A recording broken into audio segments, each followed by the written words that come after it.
Albert AWOL, the voice of the jungle, broadcasting on the DVC to all points unknown. If you're within the sound of my voice, you're listening to Welcome Home Podcast on the DVC.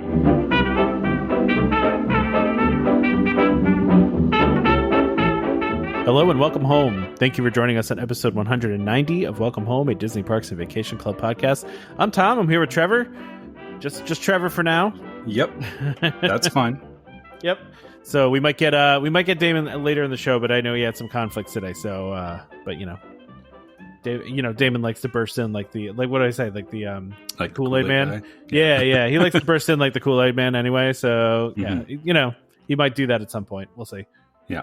But how's it going? What's going on? Actually, so I realized something. I'm planning, or I have to do my dining reservations tomorrow morning. Oh, tomorrow? Yeah. Are you ready for this? I think so. So it's funny. I think we've talked about this in the past. Is usually I'm planning really far ahead, and I have all this stuff on lockdown months in advance, because that's just how I am. Yeah. And this trip has kind of crept up on me, and so I talked with my family, and I think we're good. So really the only comments I heard was that we have to do Garden Grill, which, everybody knows that's what we do. That's your place. And then, and then 50's Primetime Cafe is on the list, and Space 220, which, it's only 3, but yeah, my big concern is getting Space 220, because, that's the hard one. But yeah, I think I'm going to try and plan for it later in the week. So yeah, that's a good idea. I'm hoping that this works out. But like I said, I realized, and actually it worked out, accidentally very well, that, tomorrow is Labor Day, which, is a holiday in both Canada and the US.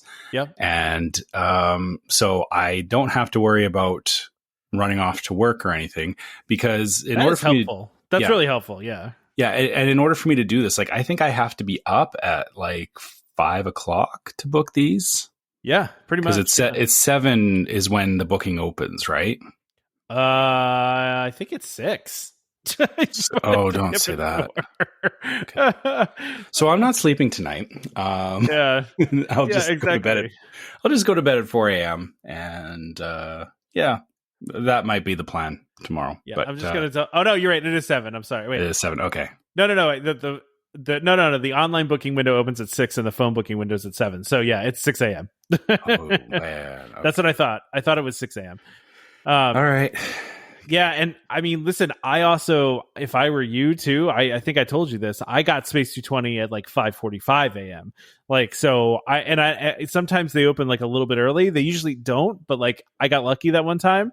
I don't know if that would be a thing that would work all the time. So you might want to try it just to see, but yeah. I'm glad I'm talking about this, because more and more I'm feeling, because originally I was I'll go to bed early and then, get up. And I think it might actually make more sense. I'm not a morning person. I don't that. I'm not either. do well with getting up in the morning.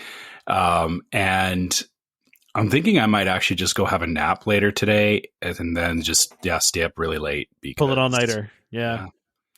I mean, I think in order of difficulty to book, I think it's going to go Space 220 most difficult, probably Sci-Fi number 2, 50's number 3, and then the what do you call it? Why do I always forget the name of that place? I always want to call it Sunshine Seasons or whatever. I don't know why I can never remember the name of that. At home, when my wife and I were talking about our reservations, I can never remember the name.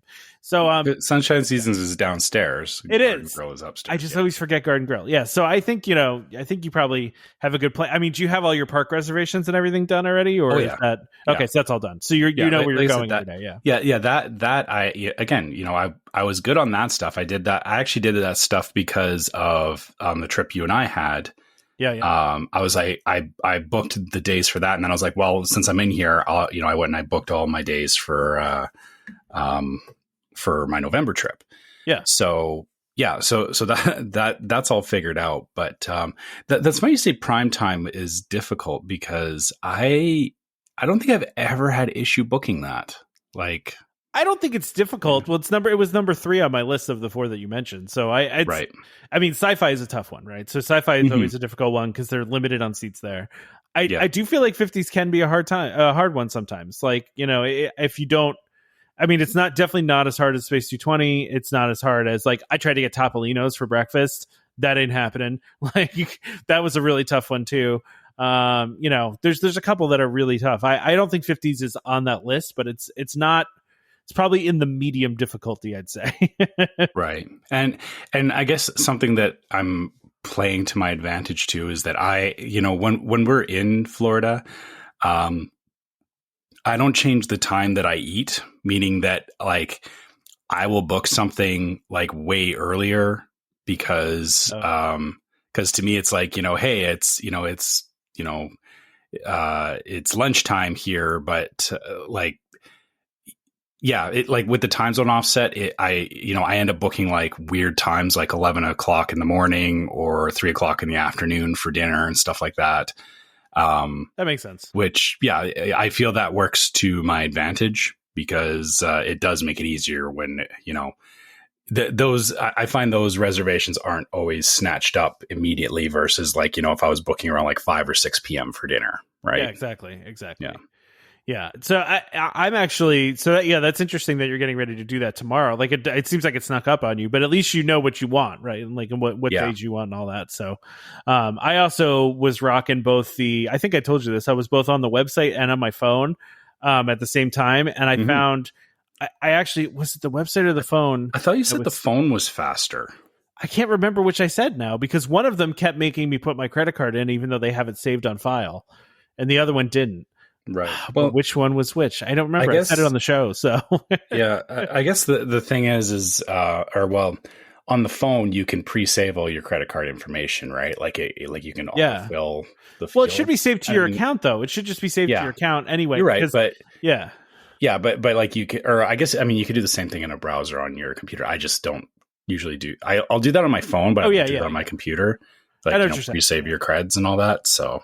Yeah. I have that set up too, but like it was just kind of annoying that it kept asking me for it, because I'm like, come on, I got it. This is saved in my Disney account and it's working in one place and not in the other. So yeah, I don't know, but yeah, I would try both just to have more than one place you're trying to get in from. I think it probably will be helpful. Yeah, that's a good idea. But yeah, like I said, we'll see how that goes tomorrow. I'll update when if I get it or not. Yeah, like I said, it was weird. I didn't like, we talked about it and everything, and all of a sudden, like it was actually this morning when I got up, I panicked for a minute before getting onto the podcast. I was like, oh, okay, did I miss my booking window? No. I've got another day, thankfully. See, I interestingly have a different problem, because I am trying to figure out our Magic Band situation, right? Which luckily everybody in the family has a Magic Band except for my daughter, who did probably have one when she was a baby, but I don't know where it is, right? Like one I don't think we kept, right? So she needs one. And then we think that my in-laws need one, right? But we haven't talked to them yet. But the problem is the selection right now, it's all Magic Band Plus, right? It's all the special ones. There's like 3 choices right now that are the regular ones. And that's like purple, pink, and a light purple. Like, so I'm like, what do I get for my father-in-law here, But I thought even with the Magic Band Plus, like they're still giving the pre-arrival discount. They are, but it's still $15 more than the regular ones, right? Like, so like a regular one's $10. Yeah, but I'm saying like if you get it ahead of time, you're still better off than if you went and picked one up in the park. Oh, for sure. But I mean, even in the park, maybe we could get one that's just like a standard one. I just think it's the selection right now for the regular color ones is very small. Like, there's just not a lot available. Right. So yeah, which is a little frustrating. But I'm just hoping maybe they have some old ones lying around that they can use, so we don't even have to get them for them. Well, I mean, truth of the matter is they don't actually need Magic Bands at all. Like, they could just use cards. I know. They could do that. We're trying to make it easy on them. Well, because I said to I made a comment to my wife. I was like, well, they could just, they could use their phones. We could just do the Magic Mobile thing. And she just kind of looked at me like, really? No. I'm like, yeah, okay. But yeah, if they don't like their phones, like you can still get the old cards issued and. Yeah. We have the cards, like we have the admission cards, right? Like, so we got the Mickey cards, we have them. We wouldn't have to get new ones. We could just use the ones that they gave us. So, but it's obviously more convenient to have the Magic Band, but yeah, that's fair. Yeah. We'll see though. We'll see. But yeah, so that's where I'm at with my trip. My trip's really sneaking up on me. And I was actually just talking to my wife about this too. Like we're just a couple weeks away, but there's still a lot left to prepare. Right. So I still really, I need to make a list of what we're going to buy, like grocery wise. I need to buy new shoes, which I do not have yet. I did though. If these end up working out, I'm going to try to get them to be a sponsor of the podcast. And this is going to sound like a weird sponsor for us, but I bought custom orthotics for my feet because my feet always hurt. And so I'm going to see how they work out in the parks and see if they actually my feet hurt less, right. Because I know this is a common problem a lot of people have, it's just the 10 miles of walking you do a day kills your feet. So for some people, not everybody, a lot of people are fine. So I'm going to try these custom orthotics out. We'll see how they work out. And then, I went and I bought my Peppa Pig theme park tickets. I got that done. It's so important. It really is. But it's funny because I feel a little spoiled by being DVC and always staying on property because, I'm not used to paying for parking. Right. But of course you have to pay for parking at Peppa Pig and it was like $24. And I was like, oh, it's like $24 killing me here. It actually isn't that bad, but, I'm just not used to paying for parking because we always stay on property, right? Like we just never have that issue. So, and then what else? Oh gosh, just trying to get all this stuff together and be and be ready to go is just a lot. It's even more for you because you're flying across the country, right? Like, but for and for me, I can drive to a store if I need to get something I'm missing. But it's it's a little more challenging, I know, for you probably, but Yeah. But yeah. I mean, it's coming up, man. It's coming up really soon here. Just a couple more weeks. Yeah. I keep thinking that yours is like mid-October for some reason, but I realized that it's like you're less than a month out. Yeah. Well, we leave September 30th, right? So we're just a little more than 3 weeks away. So I'm excited. I'm really pumped for this trip. It's going to be a really fun one. So But it's like I said, just trying to get prepared and get everything ready and make sure that we're in a good place with everything. And of course, other people coming with us too. We need to make sure that everybody else has got what they need and all that. So anyway, so I think we're in good shape. Just the Magic Band thing, and everybody's got tickets. Everybody's got reservations. We got all our dining reservations. We got all that stuff done. It's just a matter of all the other stuff now. But I mean, we were also talking about food today. It's like we're not even going to be in the room that much. We'll have like a quick breakfast and then we'll just eat snacks for nighttime. But that's really it. So, you're not like buying food or like doing a grocery order or anything ahead of time? I mean, we are going to do a grocery order. Yeah. Oh, okay. No, we are going to do a grocery order. Yeah, I haven't thought about that yet either. I am so not. Yeah. Okay. Yeah. Sorry. I'm just. Oh boy, I'm panicking now. Why are you panicking? Because usually I had this stuff sorted out like so far ahead of time, and I haven't thought about these things, and I don't know what's wrong with me. This trip is weird. Well, I mean, it's just been a while. Like you haven't worked that planning muscle in a while, right? So. Yeah, you're right. I think that's exactly it. I think I've had so many stops and goes with I tried to plan trips in previous years, and it kept getting canceled, obviously, and I think I'm just not in my normal groove with it, so I need to Anyway, we should. Why don't we sideline this for now? Because we can talk about more next week whether or not I'm or I guess, people will find out in the group if I miss my Space 220 because I'll be sad. Yeah, you'll be sad. Yeah. Yeah. It's gonna be a tough one though, but go for it, man. I've also heard try the lounge too. I mean, you can, if you can get the lounge when you get there. Some people just do the lounge piece, but I'd rather sit in the restaurant. Yeah, exactly. I'd rather get the full experience, but yeah. We'll see how things go.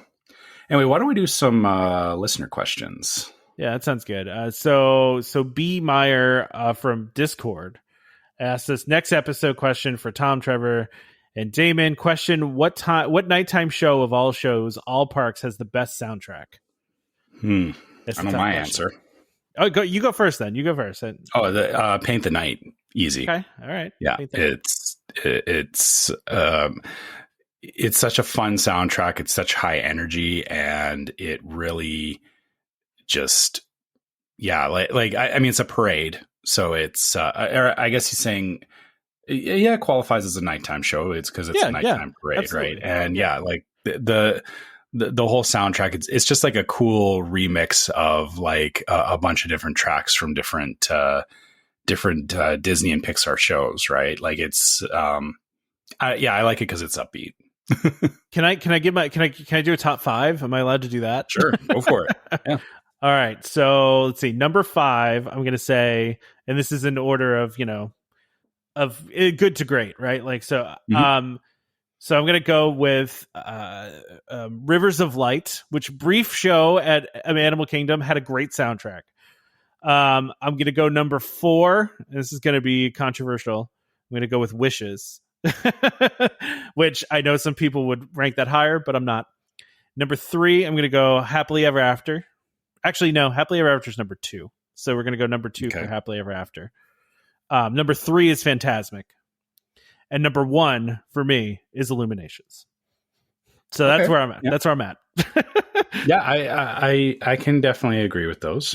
Yeah. Some people would put Wishes higher, I think, or Happily Ever After, maybe number 1, because Happily Ever After's got a good soundtrack. But I mean, I like Happily Ever After more only because I've had more exposure to it than Wishes. That's fair. So because I didn't get to see Wishes a lot. So, that's a good question though. I like it. Yeah, and I'm trying to think if there's any like weird curveball shows that like nobody heard of that. I'm trying to think of any. I mean, we're not going that old here, right? Like we're going fairly new. So actually, the Star Wars fireworks that they had in Hollywood Studios, that was pretty meh. It was the Star Wars music, right? Like, I mean, it wasn't even like well put together. I felt like it was almost like somebody just took clips and like mashed them all together. Like like usually there's like some flow and transitions and stuff, and not all shows do it equally as well. That's fair. Yeah, that's fair. I mean, I'm just saying, like I think about it to myself, like, okay, what soundtracks have I popped on like if I'm just sitting at my desk, and what soundtrack have I like listened to at my desk before? And the answer is the number 1 answer on the board if we're playing Family Feud is definitely Illuminations for me. And maybe, honestly, an outside looking in, like number 6 here out of the top 5, I would say Harmonious. I would go Harmonious. I like the soundtrack for Harmonious. There's a lot of good stuff in there. And it's different because, they sing half the songs in different languages, and it's interesting. Yeah. But it's not one I would play on a regular basis, but I enjoy it when I see it. And I feel like kind of the same point I was making about Wishes is I feel it's one of those shows that you maybe need to watch it a couple of times to kind of get like, how like we say this all the time, like you don't always catch everything the first time through. Sure, and even if you watched it 2 or 3 times, you sometimes, miss details or sometimes it's audio cues or the way that they combine something with the effects, the visual effects. 100%. Yeah. So I get that. Like, it's just because it's the newest show does not mean it necessarily resonates immediately with everyone. No, I agree. And, it's interesting because I think Wishes didn't really have any effects on the castle, right? It was just a colored light on the castle. And it was all about the fireworks and the syncing of the fireworks and the music. And so to your point, a big part of Wishes was how they matched up the music to the fireworks. So, yeah. So anyway, See, Damon didn't even need to be here for this one because he doesn't like nighttime shows. So he's good. Exactly. All right. So Ashley says, reckless speculation on what you think the big news coming out of D23 will be. All right. Yeah. So we're going to talk about this later, but number one, I think we're going to find out the opening day for Phantasmic. I think that's a lock. Like, that's happening. Oh, yeah. Yeah. I mean, they already teased that. So that's coming for sure. I mean, I think we'll get some updates on projects. Like, I actually tend to think, just based on what we've been seeing lately, I think we're going to also get opening dates for Tron, and we're also going to get an opening date for the Railroad, because they were just seen testing the Railroad again too. So I think we're going to get a bunch of opening dates for things, like especially since they've been announcing those at big events like this, right? Yeah. I'm trying to think of what else is closed that they could announce is reopening. I'm actually thinking this is a long shot, but I'm thinking we're going to get some concrete information on the park expansion in Disneyland. Oh yeah, maybe that's possible. Yeah, like all that stuff that they put out, like that concept art that shows like the hotels and forward or whatever it was. Yeah. And it's like in the middle of like it's a whole other land, like where downtown Disney was. Yeah. It looks like a bunch of new stuff. I'm thinking they'll announce something like that, and I can see them actually decommissioning the name Downtown Disney as part of it. Okay. Because really Downtown Disney has been piece by piece, going away over time. And I think they're going to hit a point where they're going to say, okay, you know what? We're just, renovating this whole area. We're taking out, or, there may still be shops and stuff there, but, they may do a whole like revamp of the area because it may become, kind of like the Esplanade, which is the entrance area where California Adventure and Disneyland is. Rebuilding something as like an entrance to whatever this new park is that they're trying to show in that concept art. Yeah, that makes that's my like way far outside shot that they'll be like, hey, this is our next project, and we're going to start moving on this in the next 6 months or something. Yeah, I mean, I could see that, right? Like, I don't see that that's far out of the realm of possibility, right? I do think we're going to get some detailed information about what they're going to do with both Tomorrowlands and, Disney World and Disneyland. Yeah. I think we'll get some really interesting stuff about both of those things, because both are in need of, a redo. And I think we'll get a really good idea of what that's going to look like. So, I mean, that's just my guess there. I also tend to think we're going to get some updates on Epcot, what they're doing with Epcot, the full overhaul, the finalization of the center part and everything. Yeah. And what's happening with Spaceship Earth, like, if they're going to move ahead with the long renovation on that. And then also the Play Pavilion, and then I know the Mary Poppins one was put on hold, but maybe we'll get an update on that. Hey, maybe we'll even get a new country over at Epcot. They were supposed to announce one a couple years ago. It didn't happen. That would be kind of wild if they talked about like changing up World Showcase. And it's not even, I mean, that one is, I think, a long shot at this point, right? Like, because there's not even rumors floating around about that one. But I'm just looking at the description of the event, right? And it just says, with announcements and updates on the magic happening around the world in the parks and the high seas at home and beyond, attendees will get behind the scenes like at Disney Imagineers. Oh, wait, this one, is this the one? Wait. Yeah, I think this is the one. Yeah, this is the Josh Giamara one. Okay. So I don't know. It's just full of exciting news and surprises. Okay, so it's incredibly vague, right? Which is fine. Of course, they're going to be vague about it. But I mean, I think they're probably going to talk a lot about the Wish, right? They're going to talk a lot about the boat. And it'll be interesting to see what they talk about in the parks. Tomorrowland. I don't think anybody, we talked about this a couple weeks ago, nobody should expect a new park. They're not building a new park. No. Like, there's no need. They're just not going to do it. There's not a need. There really isn't. I mean, if they did, I would be shocked. I would be so shocked that they actually announced something. Yeah, and sorry, and I guess that's specifically talking about Florida. Oh, like, I don't think they need to at this point. Because there's already enough to do with the parks they have. Yep. And like I said, I'm thinking that this is going to be a focus on the Disneyland Forward stuff. That's just where my head is leaning right now. Oh, I also think we're going to get an opening date announcement for the barbecue restaurant that's coming to Toy Story Land. I could also see them talking about possible expansions to Star Wars or plans for Animal Kingdom, right? Like the whole Dino Land area is kind of sitting there like, stagnant. So we'll have to see what they're going to do, right? Empty parking lot. Yeah, pretty much. Yeah. So, I mean, maybe they've got some news there. I don't know. I mean, that's just some speculation there. But, I mean, I definitely expect Tomorrowland news, at least for WDW. And we at least need to know what's coming next, right? And they're going to use this opportunity to announce some stuff. But, I mean, I don't think we're going to see anything on the level of a Star Wars land, right? Like, I don't think anything like that is coming. Yeah. So, like a whole new land is, I mean, that's a lot. So we'll see, though. I mean, who knows? I mean, we've heard some rumors, but there's not a lot coming out about this.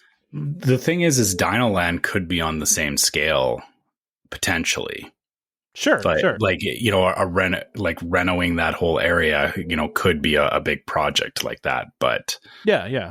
It's right now. It's it reminds me of I don't. Maybe this was something that only happened here, but there used to be like carnivals that would come through and they would set up in the parking lot at the local mall. You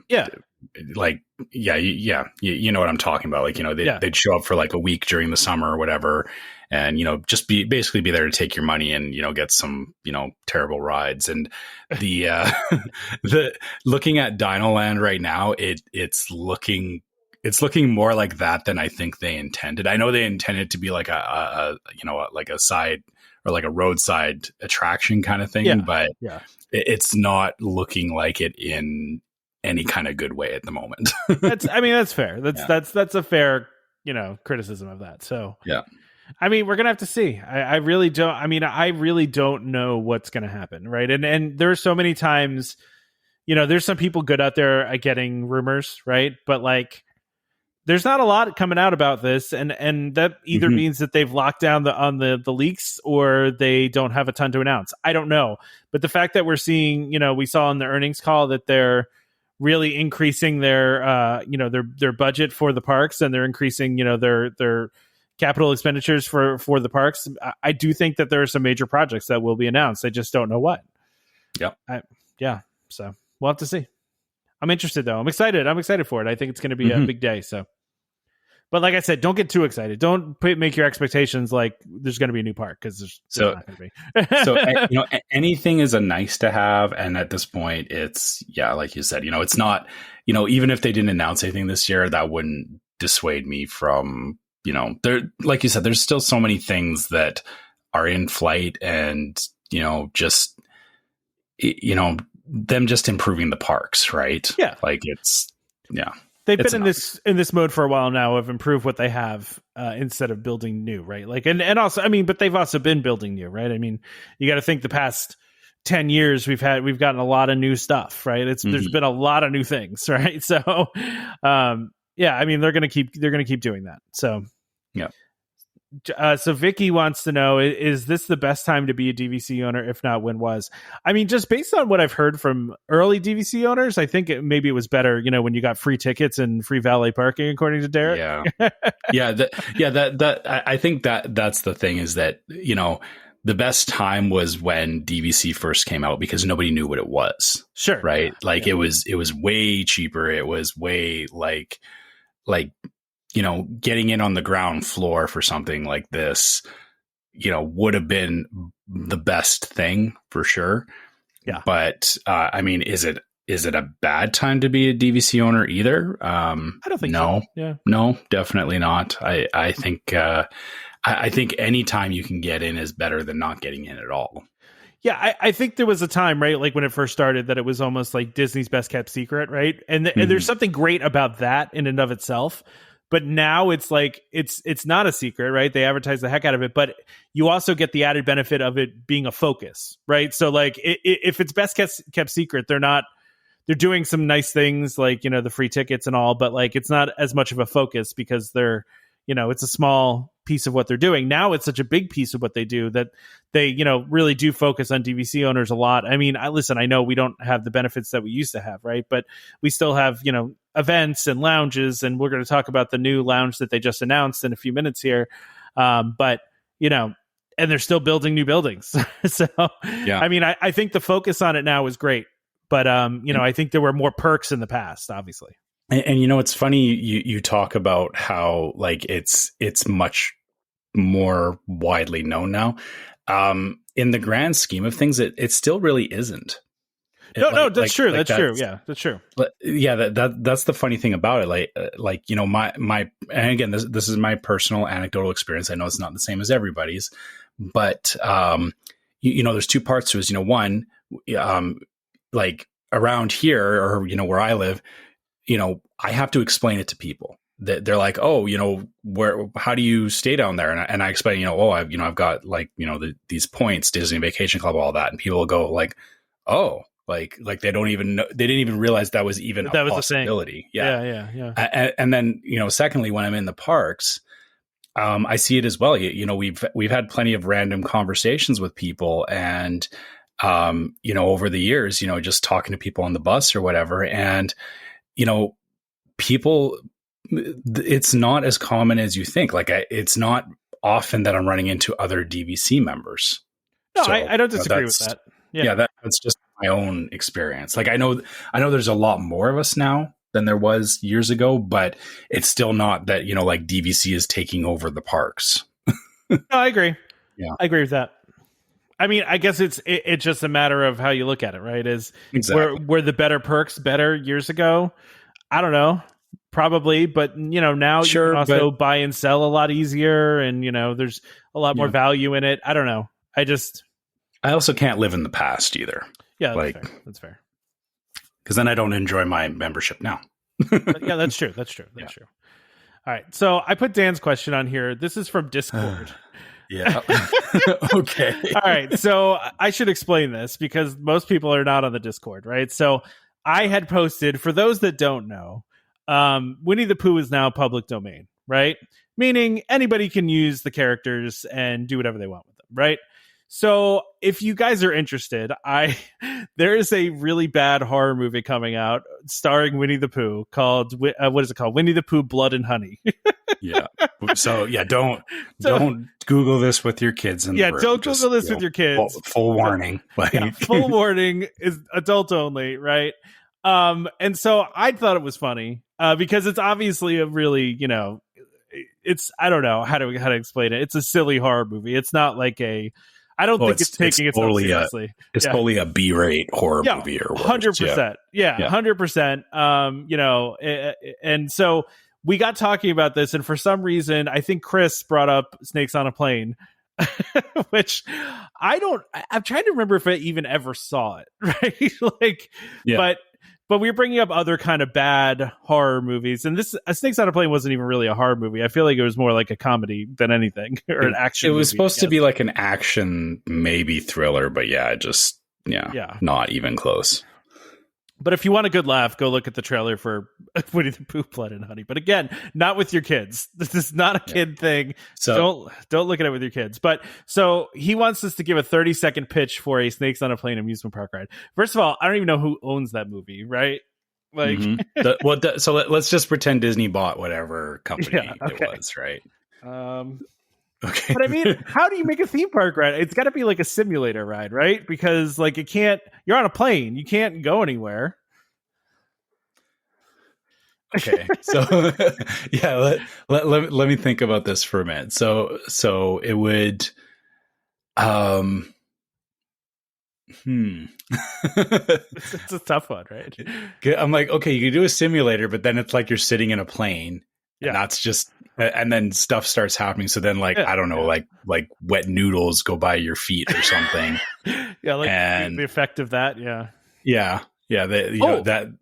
Okay. Oh, see, now I'm thinking though, it could be like, what do you call it? Alien Encounter, right? Where you're like, but you're in a plane. Right. Yeah. And then you where you feel like, you hear the hissing in your ear or like, and the lights go out and it's all audio and darkness that's scaring you. Right. Okay. Yeah. Yeah. That could actually work. because then you can also simulate, the plane hitting turbulence, stuff like that. Things other than snakes just like brushing by your feet or across, the back of your head or whatever. Yeah. But actually that probably makes the most sense for a ride like that is do a alien encounter in a tube. That's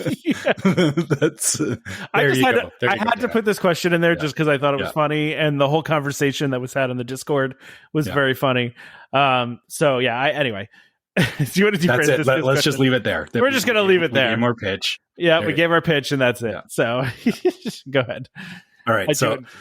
So Francisco said, if you could redo COVID Disney with regards to original planned trips, cancellations, past renewals, buy and selling contracts, would you have changed anything? So what you're saying, Fran? Here.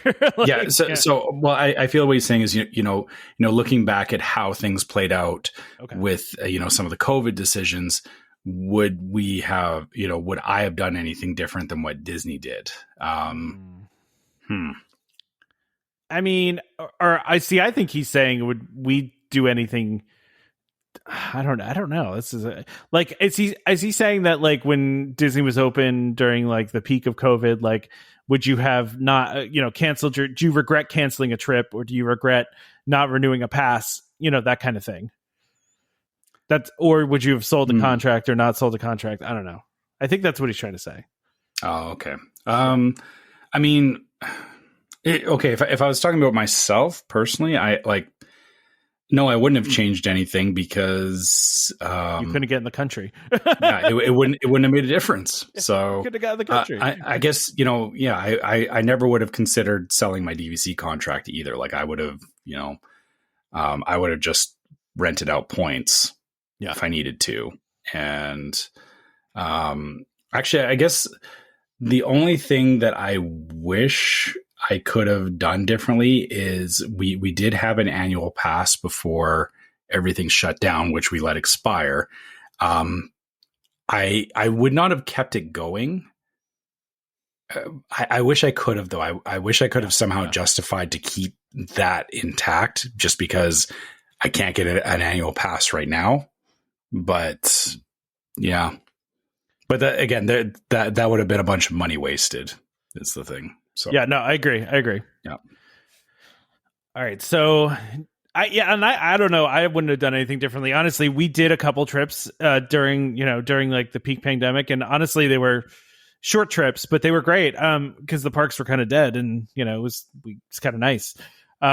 It wasn't fun wearing a mask in Florida heat, but outside of that, they were pretty good trips. I wish I could have, we would have felt comfortable taking my daughter, so she could have joined us on those, but we really didn't at the time. So, but no, I mean, I don't think I would have done anything differently. I think I'm happy with what we did and what we didn't do. So, yeah. I think Jeff's question is almost like a waitlist question. Unfortunately, like Damon's not really into Marvel, so I don't, but Well, okay. All Jeff said was, Carousel of Progress under new management starring Wanda Maximoff. Go. I mean, I know what he's going for here, right? Like, because we're, if you saw WandaVision. If you saw WandaVision, right? Like they're moving through time, right? Basically through like TV sitcoms, and the set's constantly changing, right? So like you could do that in Carousel of Progress, where you start out in black and white, and make your way to color and the Brady Bunch house, and but they don't ever make it to like the real future. I just don't. I don't like the idea as an idea, like to make the Carousel of Progress is classic to me. I just don't want to change it like that, Yeah, I think it would be. It would be a funny idea, like you said. Instead of having the moving through different eras, just through different sitcom scenarios, which really condenses the timeline of Carousel of Progress. The other thing too, which could be both funny and highly disturbing, is those moments in WandaVision where like the characters kind of snap out of what's going on around them for a second. Yeah. If the animatronics suddenly like stopped, like and we're like staring out into the audience or like That's breaking creepy. the fourth wall. Yeah, I know, right? It would be hilarious, but in the moment it would be very unsettling. Yeah, it would be extraordinarily unsettling. So yeah. I would still see that. I would still go and see that. I mean, listen, I like the idea from like if it existed not as the Carousel of Progress, right? Like I just don't like. I think they should update the Carousel of Progress, but it's also one of those classic Disney things that I just don't feel like they should mess with like that. You know, where they just go, oh, let's throw some Marvel in there.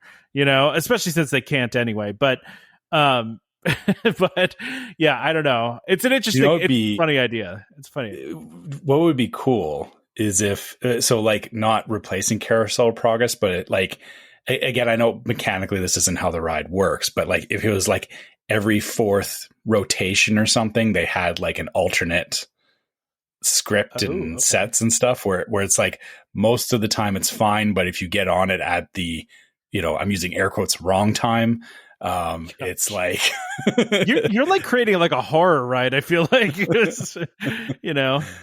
Well, I mean, WandaVision was, you know, if you think about the premise of it, you know, she had an entire town under like crazy mind control. Yeah, it was. Yeah, so it was. I think that would be the interesting thing I think you could do with it is you know twist what Carousel of Progress is doing with, you know, that lens of how WandaVision was presented. One thing I could think of as an effect that they could do that would be cool is like changing black and white to color, like as a transition. Oh yeah, which they could absolutely lighting, do. Yeah, which they could absolutely do with like projection mapping or just like the lighting or whatever. Like that would be very cool if you would change a scene that is in black and white to color in front of your eyes. Like that would be cool. I would definitely check that out. But yeah. But you know, I don't. Not in this application. I just, you know. But I love your creative spirit. I would have never thought of this, Jeff. This is way out of left field for me. This is, you know, I would have never thought about this. So I'm on board with it. Yeah, same. I wouldn't have initially thought about this, but now that you've got me thinking, you know, again, don't replace Carousel of Progress. Like this should be. I feel like it should be its own thing because instead of just you know, trying to fit it into the mold of Carousel of Progress, like you were saying, Tom, you know, you could do some really creative stuff with, you know, projection mapping and, you know, all kinds of other stuff that, you know, could make a really interesting experience. And yeah, you know what? I think animatronics should break the fourth wall because why not? I'm scared already. There were a couple other questions that got our Facebook post asking for questions got out there a little late. So there were some questions that got out there after, but we're not going to answer them now. I do want to say though, Nathan's question, I think should be one of our wait lists. So just for everybody's information, you know, we are going to basically be out for 2 weeks. While I'm on vacation. So we're gonna record some waitlist episodes. And for those that are new to the podcast, waitlists for us are just kind of like a topic-based show where we kind of cover one or two topics and we talk about them for like a half hour and then we get out of here, right? So but Nathan said, congrats, you're now Imagineers. Pitch your idea for a Donald Duck ride. I think that's an excellent waitlist topic. So yes, totally. Yeah, that is a perfect waitlist topic. So thank you, Nathan, for that. We will file that in the waitlist category and we will answer that, you know, in one of our shows while I'm out. So. Yeah. And actually, so sorry to further expand on that, you know, obviously Tom is going to be away. Damon is, and you know, anyone that's been on Facebook, you know, he's been busy with, again, you know, his kids are in sports and stuff like that.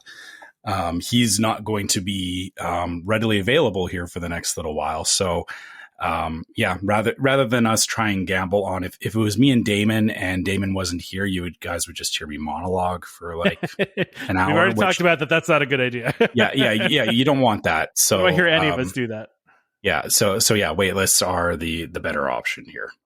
For sure. So yeah, it'll be a nice little 2 week break, but we will still have our episode. So, All right. So big news right now, man. Big news. This is really big news. So, we have a new lounge coming in Disneyland. Yeah. I mean, this is good. It is good. This is great. This feels like more of a permanent offering than the one at Disney World, which gets like renewed every year. This is like they're not building something, but they're like taking up a space and like building it out, right? Like Whereas like the one at Disney World is just kind of like as is almost, you know what I mean? Like they added some stuff in it, but like this, they're like straight up theming and you know, doing a whole thing. Yeah. You know? It's so what I'm trying to, they're calling it the Disney Vacation Club Starview Station. Which, you know, okay. Yeah. For anyone that's been to Disneyland, where this is going to be is this was previously the Star Wars launch bay, which is actually the same, or we were just talking about Carousel of Progress. This was there was a show in this building originally called America Sings, which was, you know, same idea as Carousel of Progress, and I believe I know there's a couple of like it's changed purposes many times over the years, but it's funny because this is like a Carousel of Progress type building, so it's a big round building. There's a lot of space in it, which means, you know, they obviously, yeah, they have the pictures. Yeah, they have a lot of space to make a lounge, which is awesome. And this will be on the second floor of the lounge, so that means that, you know, potentially that what they've done with this space in previous or in current years is, you know, like I said, it was the Star Wars launch bay, which was like a preview center basically for Galaxy's Edge. They've used it for like Marvel preview stuff and just, again, it's like a show floor type space on the bottom floor. But now it looks like they're going to, you know, purpose the top floor just for this lounge. And correct me if I'm wrong, but, you know, because they're calling it the Starview Station, I'm looking at, I mean, I hope I'm not overselling myself on this, but it feels like they're going to maybe use some of the same technology as what's in Space 220. Oh, maybe. For like, because that'd it's be cool. Because they're specifically calling it Starview. Right. Yeah. And the concept art has, you know, a picture of a space station and with the planet, or, you know, with Earth in the background and everything. It feels to me like like you said, they're theming a lounge. Yeah, that's why it feels more permanent than the other one, right? Because this is like, it's specifically themed. And the only thing I'm noticing here, now that first of all, let's note the timing of this, right? So they're saying early 2023. They want the first half of 2023 is what they're saying, right? And so what's going to happen in the second half of 2023, right? The new DVC tower is going to open, right? Yes. So they obviously want to open this up and have it as a perk that they can sell alongside, you know, opening that new tower. You know, but one of the things I'm noticing here, though, right? The sleekly designed space will be home to a dedicated DVC member services team, as well as plenty of casual seating, complimentary Wi-Fi, device charging stations, and more. You notice what's not mentioned in that sentence? Food and drinks. Machine? Yeah, free food and drinks. Are they not doing the free food and drinks here? I mean, they said and more, but it's odd to me that they didn't mention that. I feel they don't want to sell it as it'll always be available. That's fair. Right. Yeah. Listen, don't get me wrong. I don't, even if they didn't have that, lounge is nice, right? Like, I mean, we go into the lounge to take a break from the heat, to chill for a few, and, you know, but we also enjoy the beverages, right? And I feel like they need to have some sort of beverage to give out, but I don't know. Yeah. So this is an interesting thing. So yeah, you know, talking about, you know, the Disneyland Tower that's being built, and you know, I mean, I didn't need this as a perk, like yeah, you did, yeah, but you know, this is an extra added thing. Yeah. This is icing on the cake for sure. So to me, for those that don't know, the monorail in Disneyland goes from downtown Disney, so right outside the Disneyland Hotel, goes straight into Tomorrowland. So, like, I like this because this is actually a way more accessible lounge than the Imagination Pavilion. Okay.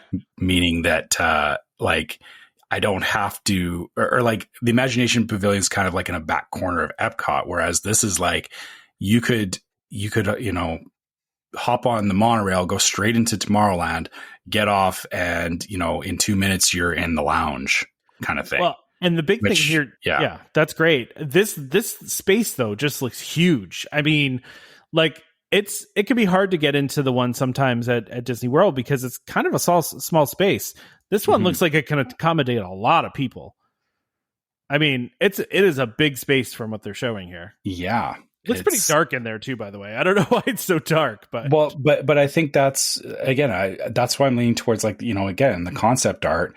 There's that big viewing port off to the side. So I think I feel like what Disney is doing is, you know, they've realized that you know, if they put something on the second floor, the problem is that they don't want to mess up sight lines. Sure, right? Sure. And if they put something high up, and if they just have windows out looking over Tomorrowland, you know, you're basically just seeing the tops of buildings. And for sure. And so, like I said, I'm looking at this and it looks like they're using this same, like, you know, I don't even know what they call it, but it's like that view. Again, they've used it in Space 220. They've used it on the Star Cruiser, where, you know, you've got like a screen that mimics, you know, looking out into space, which, so yeah, of course it looks dark because you're just looking out into space. Like, I just say the space looks kind of dark. I mean, but you know, I will also mention too, we talked about, I don't know, maybe like 3-4 weeks ago about a rumor that they were going to tear this building down and replace it with seating. Obviously, that's not happening. So the seating part's right, but not the tearing down. That's true. Maybe they just misunderstood the rumor. Like, yeah. So somebody was listening on their walkie-talkie to the rumor, maybe, and they exactly. Yeah. Because I mean, you're right. They are putting seating in, but it's not tearing the building down. It's just going to be inside seating. So yeah. So yeah, I mean, this is cool. This is you know, I'm sure all of our friends that are West Coast DVCers are like really psyched to be getting some love, you know, because they don't get all the love with like Moonlight Magic, and you know, they get a couple dates usually with Moonlight Magic, but you know, missing out on that, and now they're getting a lounge, and it just kind of makes me jealous because I want another lounge. I want a bigger lounge, a better lounge. But here's the thing, though. This is something to think about: is that if they, you know, they're building another lounge. We keep talking about, you know, maybe they'll take away the lounge in Epcot. Yeah. If they're building a new lounge, that is leaning more in towards what you're asking about. That's true. Which is, you know, what's to say they're going to stop with this lounge? It's entirely possible we could see more lounges in the future. No, I mean, you're right. You're totally right. I mean, I do think that this is specifically for marketing purposes for the new tower, but you know, that's not to say that they won't build another lounge at I mean, the lounge is tremendously popular at Epcot, right? Like, so if they have a space that they can use and they can offer another lounge to DVC members at Disney World, I think they would do it. I mean, I think they would try to do it. So, yeah, I don't know. I think this is great. I'm excited for all of our West Coast folks, and I'm excited one day when I get myself to Disneyland to use it. Yeah, I'm more and more looking at, like I said, you know, we're really keeping an eye on the tower, because I really want to get some points there. And again, you know, this is assuming that, you know, price per point and everything is reasonable and I can afford it. Yeah. If I can, you know, this is perfect, because then, like you said, you know, we have a lounge on both coasts, which I will absolutely take advantage of. Yeah, absolutely. And it's worth noting that they pretty much say that this is going to be this is a Blue Card only benefit, right? I mean, this is not... you're not going to get in this unless you're a Blue Card member. So just FYI on that one. But yeah, this is great. I mean, I'm excited. And I know I saw a lot of people on Facebook were very psyched about this. So let's hope we get another one for Disney World. Maybe they'll announce that at D23. Maybe, okay, more reckless speculation, because they're building the tower at Poly. Maybe they'll announce a Magic Kingdom lounge at some point. Oh, I like that. Just, that sounds good. Just drawing lines where there isn't any. That would be, where there aren't any. Why don't we go ahead and do our ad before we get into more stuff, since we're like more than halfway through here, probably. Oh, wow. So down there. I know. Yeah, I know. It's crazy. All right. So our sponsor this week is DVC Rental Store. The DVC Rental Store, a World of DVC company, offers magical vacations at incredible value. Save up to 60% off retail rates at premium Disney resorts. DVC Rental Store now includes deposits as low as 25% at the time of booking and a built-in cancellation policy for every reservation. And as always, DVC Rental Store pays out the most to members looking to rent their points. Want to learn more? Go to dvcrentalstore.com or call 1-855-DVC-RENT. That's 1-855-382-7368. And please be sure to let them know that Welcome Home sent you. So check them out. Yeah. If you want to rent some DVC points, do that. Mm-hmm. So more news we got here. This is all good stuff. Like, it's all stuff coming back, right? So Disney cultural representatives return to World Showcase at Epcot. I think I said this on previous shows that, like, I don't think Epcot is the same without the cultural representatives, right? Like, I just don't. It's still Epcot and everything, but the World Showcase is definitely missing something without the cultural representatives. Totally. That's. I mean, I think the best way to explain it is, you're going to this condensed. I mean, it's a World Showcase. It's it's showing all these different cultures around the world, and it's really hard, or it doesn't quite have the same impact as if it's like exhibits or anything else. And if you think about it, in Epcot, there's a lot of pavilions that have like things on display and just stuff like that relevant to their culture. And if it's just if they've just thrown these things in there, but there's no one there to give context or for you to help understand, hey, this, why is this important to this culture? Or, what's your take on, like, or, getting their points of view, right? Yeah, like it's definitely something that's been missing, and, super glad it is, finally coming back. Agreed. And the other thing too, we talked about this previously, is, the fact that this is happening now means that those people that were working at Epcot are freed up to do other things. Yep. Yeah. That's, we talked about this before. I mean, it's now all those people that were working the pavilions are going to be able to go and do other stuff on property. So it's a good thing. I mean, it's helping with their staffing issues, and but like I said, I mean, like you're talking about, I always love talking to those people, from those cast members from other countries. I find it immensely interesting. I've gotten into conversations with many of those cast members and just, found it very cool to see where these people are from and the experience that they're going through. And it's just really a very neat program. And it's just, like I said, Epcot's not the same without it. I mean, you feel so much more immersed when you're in those countries, and you have people from those countries working there. It feels a lot more real, Yep. And prime example, if there wasn't the representatives working in Norway, you wouldn't be able to find out how to pronounce Akershus properly. Akershus. Oh, I said it right that time, I think. Okay. Yeah. Akershus. I just never can remember it. Like, you every time you say it, it's like it's the first time I've heard it. Yeah. That's yeah. Because you want to break down the syllables different than what it is, right? Like it's the same this is a great example of why it's fun to talk to people from different cultures. Is that we always try to look at everything through a lens of like this is how I would pronounce it, or this is a typical North American pronunciation of something, which turns out to be completely wrong. yeah. Well, there's that. Yeah. I do feel bad for all these people from other places having to deal with some of the things I got to deal with, but with guest behavior, guests have been just off the wall lately. So I don't know what's going on there, but just people behaving badly. Yeah, just. Y'all need to calm down. It's Disney. Did you see the guy trying to surf in one of the fountains at Disney Springs? Did you see that guy? No. Oh my god! What are people doing, man? Like, it's so strange.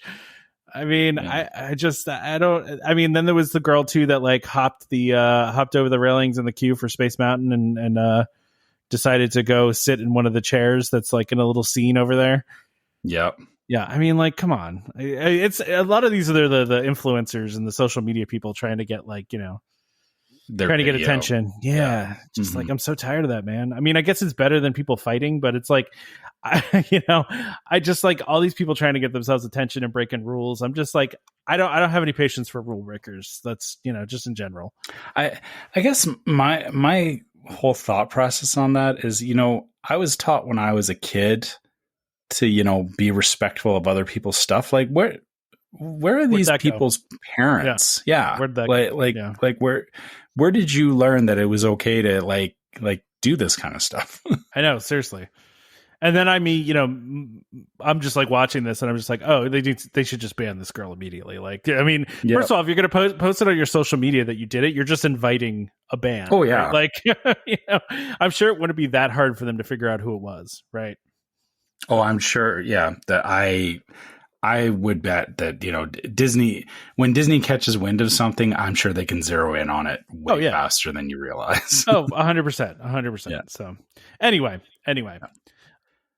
Anything else on this and the cultural representatives coming back? Nope. Let's change gears here. So this next one you've got on here, I don't feel this is good news. Or well, I mean, okay. So the highlight or the topic is Disney is exploring a Disney Prime membership program. So kind of in the same sense that we have Amazon Prime. Disney is looking to offer something like that, which I'm guessing would mean, is this like an upgrade to Shop Disney where you pay for a Prime membership and then you get, I would hope it would, combine Disney Plus and, getting shipping on merchandise. And I don't know what else they could even offer. Yeah, that's the thing. I don't. It's an interesting idea, and I understand why they want to do it, right? Like, yeah. And we also heard that Disney was considering a subscription program for DVC benefits too, right? Like we heard that part too. And I don't know if that rumor just got put onto DVC, but this is not a rumor, by the way. This is confirmed by Disney that they are looking into this, right? So their communications officer said, technology is giving us new ways to customize and personalize the customer experience so that we are delivering entertainment, experiences, and products that are most relevant to each of our guests. A membership program is just one of the exciting ideas that's being explored. So listen, this is very early on in discussions, right? So they said they're very much in its early stages. They're not really sure who it would target or what it would include or how much it would cost, right? But to your point, I would think it would have to have a Disney Plus bundle piece to it, right? It's the same as Amazon Prime. Like you get Prime Video included with your Prime membership, right? But let's think about it this way though, right? Like I pay for the bundle right now, right? So I have, and I know you don't have Hulu, I think in Canada, right? So no, but so we've, there's a bundle here. You get Disney Plus, you get Hulu, and you get ESPN Plus for like, I forget what the price is now, but I want to say it's like $16 or something like that, right? A month, which is not bad, right? So you think about that. That's what, really quickly math here, like almost $200 a year, right?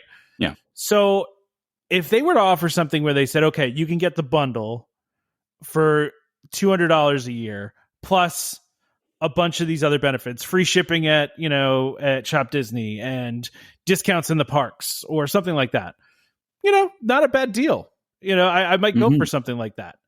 But, they already mentioned here, too, that Disney already does a membership program, which is, the D23 fan club.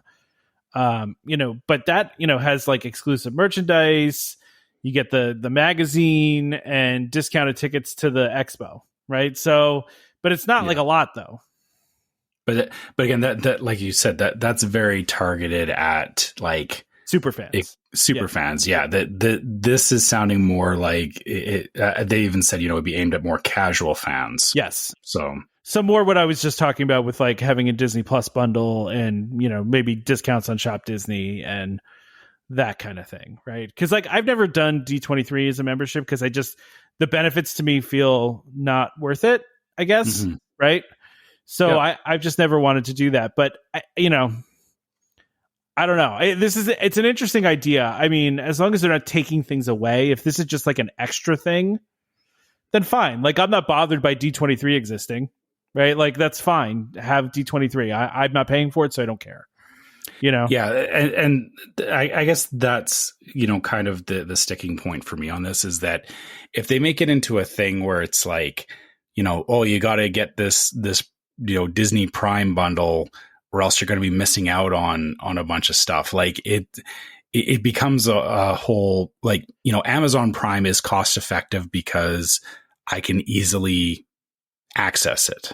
Right. I use it for shipping stuff. We watch videos, there's music, all that kind of stuff.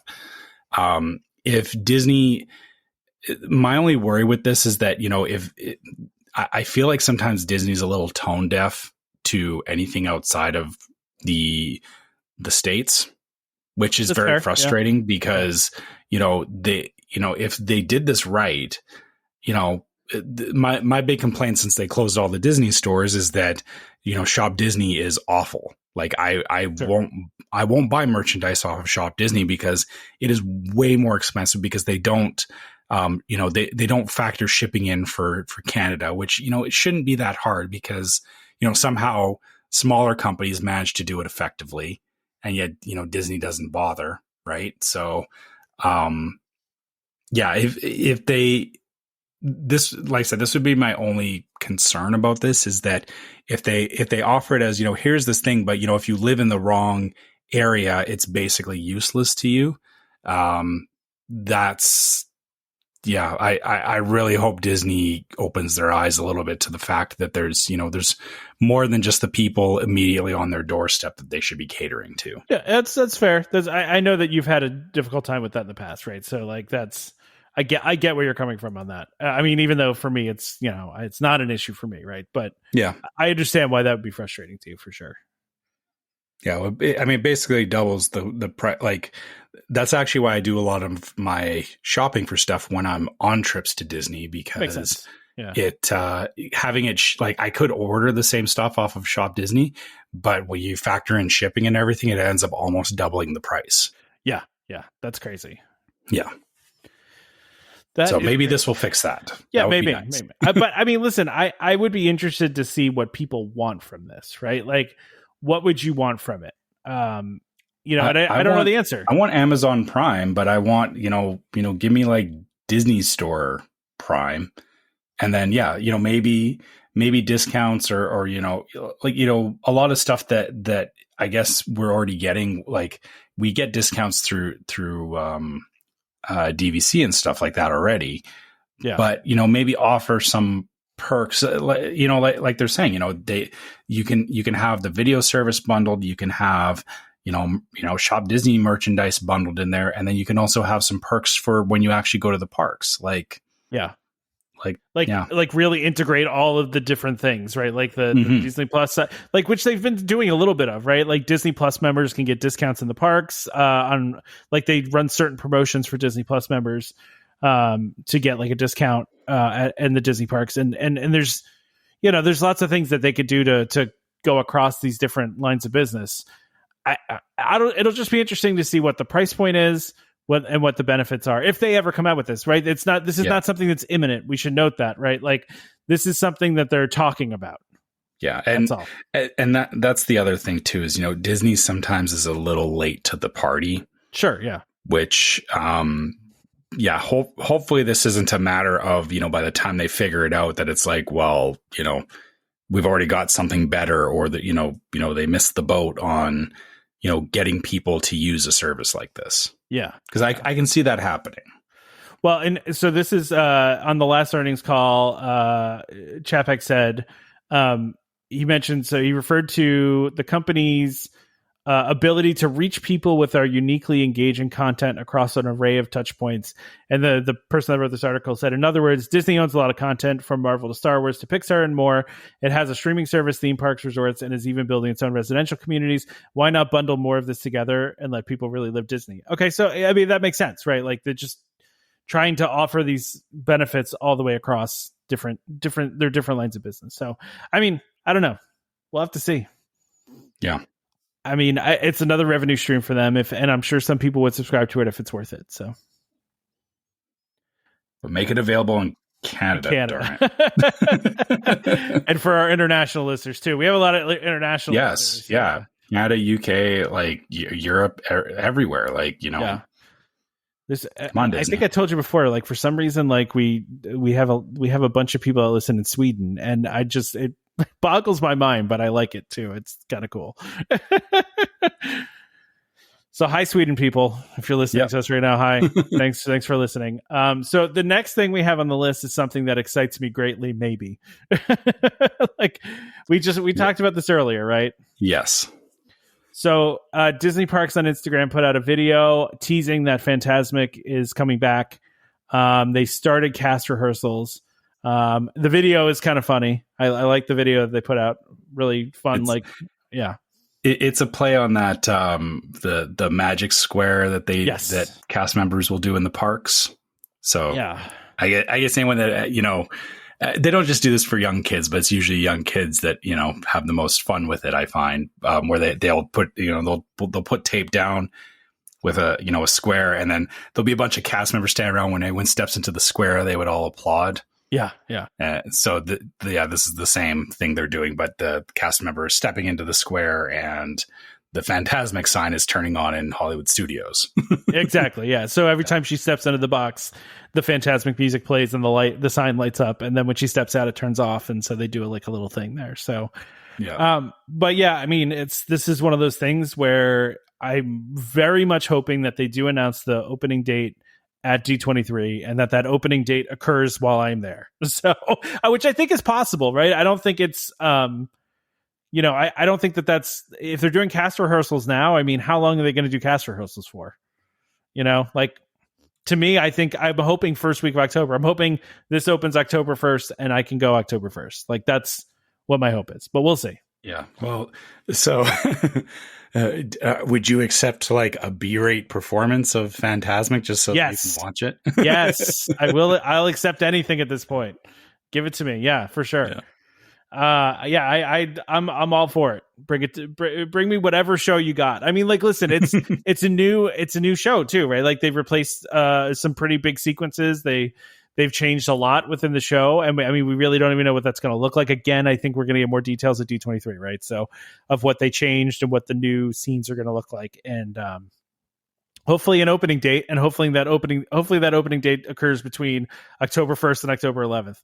So that's my hope. See, and the great thing for me is that since I'm a month out past that, you're definitely going to get to see it. my chances of seeing it are a lot higher than yours. Yeah, like I'm putting mine at like a 50-50. Yours are in the 90+ range, I feel like. I was going to give it a 75 because, they could still do the, hey, we'll be ready like mid-November or something like that. Yeah, they could. I just feel like, if they're rehearsing, do they really need a month to rehearse? More than a month to rehearse? I don't know.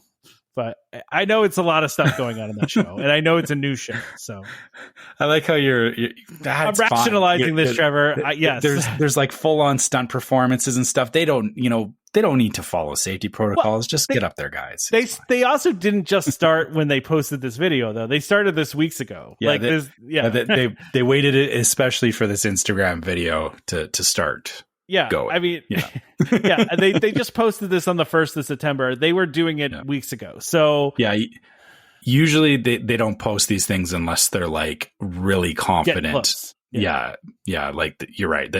Disney doesn't post stuff if it's like, hey, we're kind of starting to look at it. It's people are usually solid on it. They're getting like, a lot of rehearsal time in. Yeah, for sure. Let's hope. Listen, I'm going to keep rationalizing this until I hear otherwise that that it's going to be done. So next week's episode might be really good or really bad. Just me being disappointed. Yeah. The Tom is sad hour. Yeah, I'm just going to talk like this the whole time. Yeah, I'm just going to be so bummed. Every topic is going to be like, yeah, that's cool. But it's not Fantasmic. Not Fantasmic. I just missed it. It's been so long. I haven't seen it forever. It's been closed for so long now. It's just. I get it. This is how I feel about my whole trip because it's been so long, just for everything for me in general. Even though I know we were there in May, but that wasn't That wasn't the same. You specifically avoided a lot of stuff though too, right? Like, so yes, the only new thing you rode was Ratatouille. Like, there's like 4 new rides that you haven't been on that you need to go on, right? So yeah, and it's also the family dynamic. It's, of course, big too, right? Like, it's, not to say I didn't enjoy our trip, but it's not the same. I'm hurt. I'm hurt deep right now. No, I'm just kidding. But I get that. I get that. I mean, listen, that's to your point though, right? Like, this trip that's coming up for me is going to be totally different, right? Because the last time my daughter went, she was a year and a half, right? And now it's going to be, she really understands everything and I just measured her yesterday and she's 41 inches tall. So she's tall enough for pretty much everything. Except for the most intense stuff, obviously. But I mean, like, she has access to a lot of the rides now, and it's just going to be a different trip for us. It's going to be a whole new thing, and that's why I'm really excited for it. So yeah, like you said, I've been 3 times in the past 2 years, right, for like short trips, but we haven't done a big long trip with my daughter for a while, so we're pretty psyched for this. You totally missed an opportunity in that statement. What did I miss? You said it was a whole new thing. You could have gone with a whole new world. Oh, yeah, I could have. I mean, listen, I just, we're an hour and 15 minutes in. I'm not thinking cleverly anymore. Okay, fair enough. All right. But thank you for thinking of that. That's that would have been a great dad joke. But it would have been. Yeah. Speaking of dad jokes, so this next thing you've got on here, this I don't Disney even know what has this is. Haunted Mansion pirate voices to TikTok text to speech. I know what the TikTok text to speech is. Full disclosure, I know what TikTok is because I have a teenager. I don't use TikTok though, and I feel. I don't want to use TikTok, but I feel like I'm missing something by not using TikTok. I know. I don't know. My wife is on TikTok a lot. I am not. She sends me sometimes. And there's a whole Disney TikTok, right? Like, there's a lot of people on TikTok that do Disney type stuff, and she tends to send me those particular TikToks. So, listen, I think it's cool that you can, write some text and have it be in Madame Leota's voice or the ghost host or a pirate. Just a general pirate, so that's cool. I'm guessing pirate is, I'm assuming it's like maybe the voice that narrates at the beginning of the ride. That's the voice I'm hearing in my head, like the Skull and Crossbones that talks about, it gives the warning before you go down the drop. Yeah. That'd be my guess, something like that. Yeah. But I guess the other thing too, maybe. I don't really want to install TikTok now, but but I have to wonder how good these voices actually are.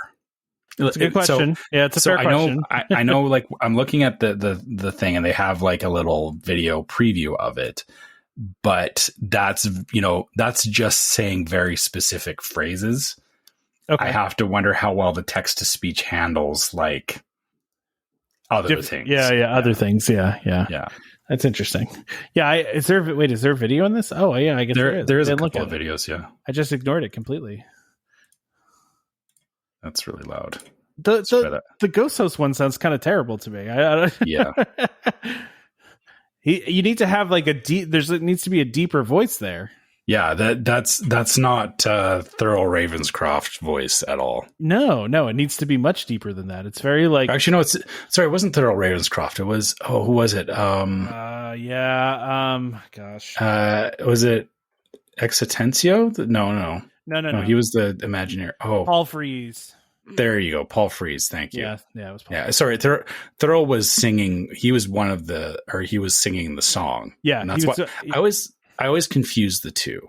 Yeah. Because he's got that very deep baritone voice, but so does Paul Frees. The ghost host is much deeper than what they've done here.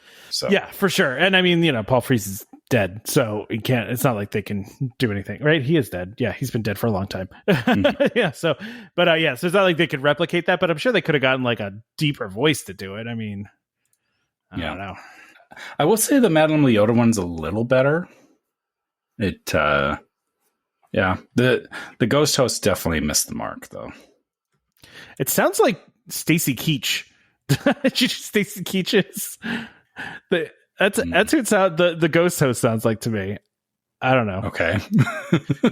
Don't know. Do you know what I'm saying? I mean, he's a pretty famous actor, and he narrates stuff all the time. So I don't know. It's interesting. Sorry, I don't recognize the name. All right. You probably recognize his face, but yeah, probably. Yeah. I'm sure. Yeah. Well, we could go down that rabbit hole. Okay. But the Madame Leota one's not bad though. Yeah. I don't dislike that one. That one's fine. Yeah.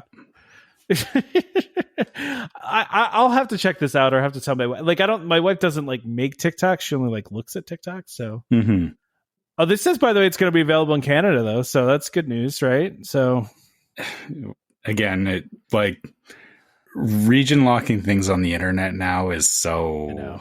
I know. Yeah. I know. What is this? Okay. Just stop doing it. Just stop doing it. I just don't. I've said this before. I don't really understand TikTok. I don't know. I don't know how it works, and I couldn't make one if I tried. This is old man. I feel like an old man saying this, but well, that's fine. I don't care. I feel if you gave me, half a day to really sit down with it and play with it, I'm sure I could really understand a lot of what it's doing, because it's it's playing with filters, it's playing with, different things to get, a particular video done that you want, or, just, doing something in front of a camera basically is all it is. But then the problem is I have to spend half a day doing it. Yeah. Which I don't want to. I use up what little creativity I have to do this podcast. So I don't have any creativity left after that. That's exactly it. And that's the trap of the whole thing, is that it, you can get on TikTok and you feel like, if you're creating content on it's the same kind of thing as this podcast, is that, if you're doing something like that, you don't just like throw one or two out and then never do it again. Or if you do, that doesn't do anything. So you feel like you have to, keep doing stuff. Right. And that's the one thing that I observed with TikTok and a lot of those platforms, is that, sometimes, people just keep doing stuff because they think that they have to. And that's not a trap that I want to fall into. Yeah. Because like I do this because I like doing it. I feel like if I was on TikTok, I would be doing stuff because I feel like I have to keep doing it. So that makes sense. Yeah, that makes sense. Yeah. So, all right. Well, I mean, for those that use TikTok, I'm sure this is exciting to you. Use the Leota voice. Don't use the ghost host. And I guess that's just I don't know what's going on with the ghost host, but Madame Leota sounds good. I'm okay with that one. That one's okay. Yeah. All right. So Disneyland stuff. I got some Disneyland things in here. Look at that. All right. So fall celebrations return to the Disneyland Resort today, which was as of Friday. Yeah, that was September 2nd. Yes. So yes. So there's some things in here. The main reason I put this in here, by the way, was because of the gingerbread house inside the inside Haunted Mansion, which looks amazing. I need to look at this now. Yeah, it's got like also, and maybe I'm not remembering this correctly. I don't remember it having this much movement in the past. I don't know. It varies year to year. I mean, because it depends on what they're doing for the effect, right? Like, yeah, this one is very because it's lock, shock, and barrel on top of the Haunted Mansion. It's got that guillotine, and the guillotine's pretty cool. Yeah. I'm amazed that what they can do with gingerbread. And I mean, I know it's not like it's real gingerbread, but it's like, it's they do some stuff to fortify it. But I mean, I don't forget what I watched. I think I want to say it was One Day at Disney on Disney Plus, where they showed the person who designs and bakes these. So the people who design and bake this particular one, and how they get it into the Haunted Mansion, and how it's very difficult to actually get in there. So, but man, I think it looks very cool this year, I have to say. Yeah, I like this one. It's nice. I wish that it wouldn't last until like January. But I know that you always have your reservations about it. So yeah. It means that I think my Disneyland trips will be planned more in like the spring because so you can have regular Haunted Mansion. yeah, like I don't know, I don't hate Nightmare Before Christmas, but it just doesn't. The ride doesn't do a lot for me. We've talked about this before in the show, right? Like, and I know the three of us, none of us are real big fans of it, right? Like, and I like you said, I don't hate it, and I'll watch it if it's on, right? But it's not like I'm not one of those people that's really into it, and I do kind of feel like there's a lot of people that are just kind of like, okay, it's fine, right? Mm-hmm. Like, it's fine, but they're not like super into it. Then there's the people that are like have tattoos of Jack Skellington, like there's definitely a very rabid fan base for that. It's just not you or I or Damon. So yeah, and like I said, I'm fine with it. I just wish that it wouldn't take over for so long, right? Like, but that's the problem is that they know they can double down on it with Halloween and Christmas. So yeah, it makes sense. And just the other things they're showing here, they're some of the Halloween stuff is back, like projections on the castle, and then some different stuff in Cars Land that they're doing for Halloween. Yeah, the Cars Land stuff actually is really nice. I like how they like the decorations. Definitely, like they still fit with the Cars Land. So I don't know how to explain Cars Land. It's you have to go there. Yeah, we definitely want to check that out someday. Yeah, for sure. Yeah. I also do, by the way, and Guardians of the Galaxy is doing something called Monsters After Dark. So I'm not sure I've read about this before. Did I miss this? For Mission Breakout? Oh, they're doing like they have a Halloween special thing. I don't remember reading about an overlay for this. I don't know if this is the first year of it or not. This is just showing my lack of Disneyland knowledge. Maybe they just ramp it up with, So, okay, I'm just reading this now. Brings mayhem of creepy creatures and thrilling drops. The attraction transforms from Guardians of the Galaxy to this Halloween adventure in the late afternoons each day during the season. This is what I was talking about with Carousel of Progress is like, if you hit the ride at the wrong time, you're getting more than you bargained for. Or the right time, depending on your, point of view. It's a perspective thing. You're right. That's cool that they're doing an overlay for Guardians, because the original ride was Twilight Zone, so it's very easy to throw it back to something a little more it's intense already, like it's an elevator drop ride, but I feel with the Guardian stuff it's a little more actiony. It's not as thriller.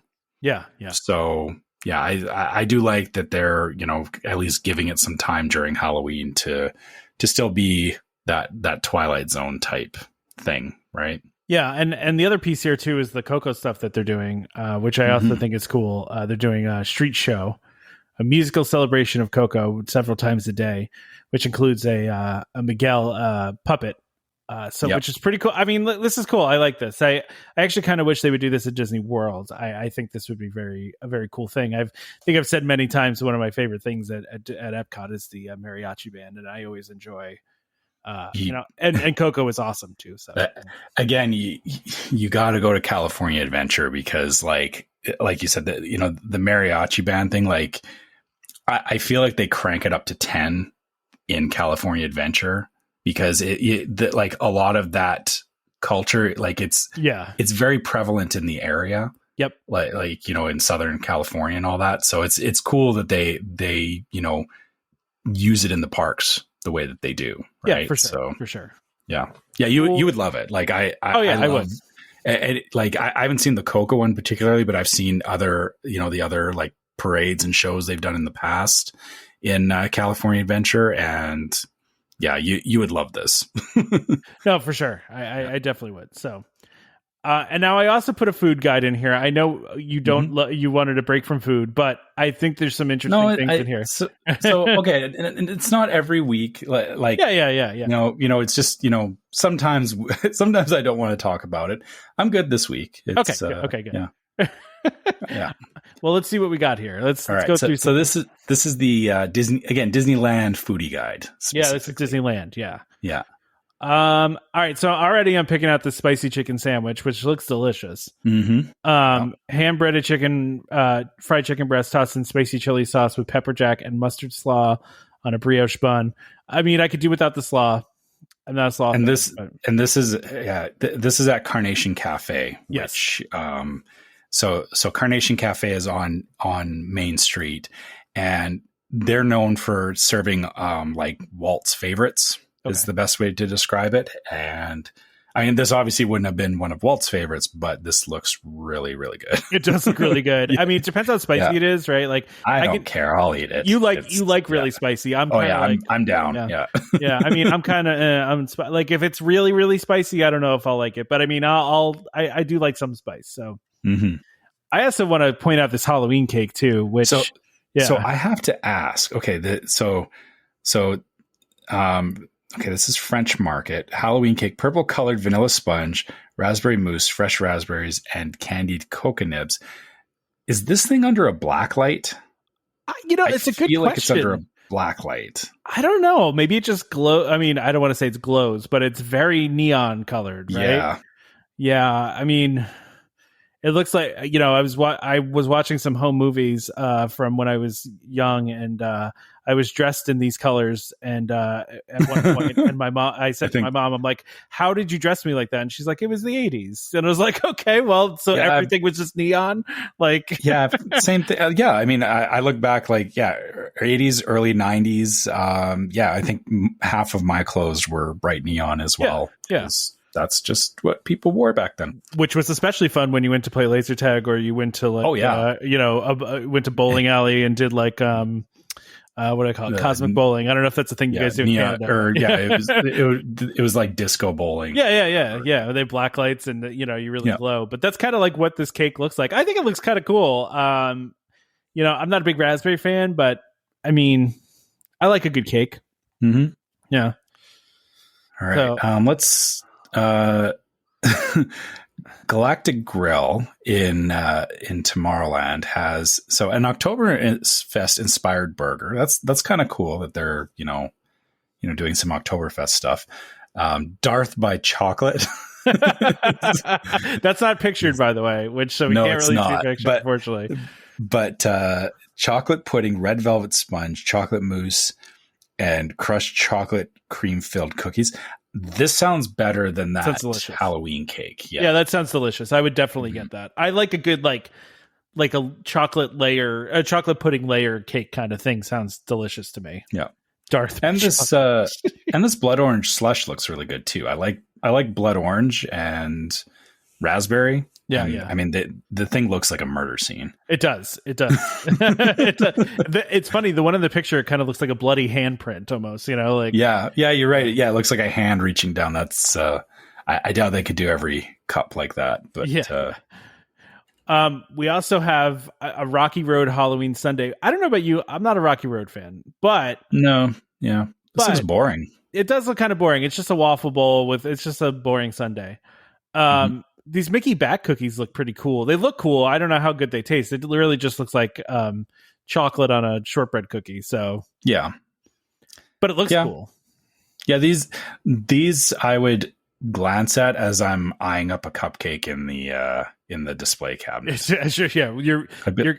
This is the whenever you buy something on Amazon and it says customers also bought. Like this is yeah. This would show up that's there. Cool. Anyway, exactly. Yeah. Actually, and that's the thing. So this is at Jolly Holiday Bakery. Yeah. Which again, I think every time we go to Disneyland, we always end up stopping there for breakfast because they do have a reasonable selection of breakfast stuff, and then we always end up hitting there in the evening, which is where we're hungry for a snack. So yeah, I would look at the bat cookie, and then the other thing they have listed here is the pumpkin cheesecake, which I would immediately be like, okay, buy bat cookie. I'm all about this cheesecake. Oh yeah, so you really like the pumpkin, right? See, like I don't do pumpkin. I like pumpkin and I like cheesecake. So that's it's a Venn diagram of things that I like. My wife this morning, while I was still sleeping, I came downstairs and she goes, "Oh, I went to Starbucks and I got my first pumpkin spice latte." I was like, "Oh no!" I was like, "It's September 4th, come on."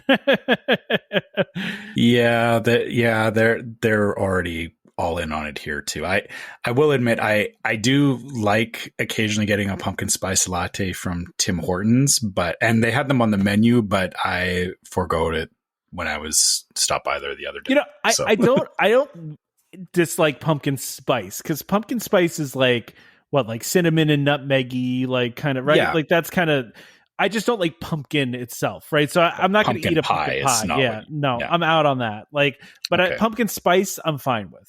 So pumpkin spice beignets that are at the mint julep bar, okay, I'd do that. Yeah.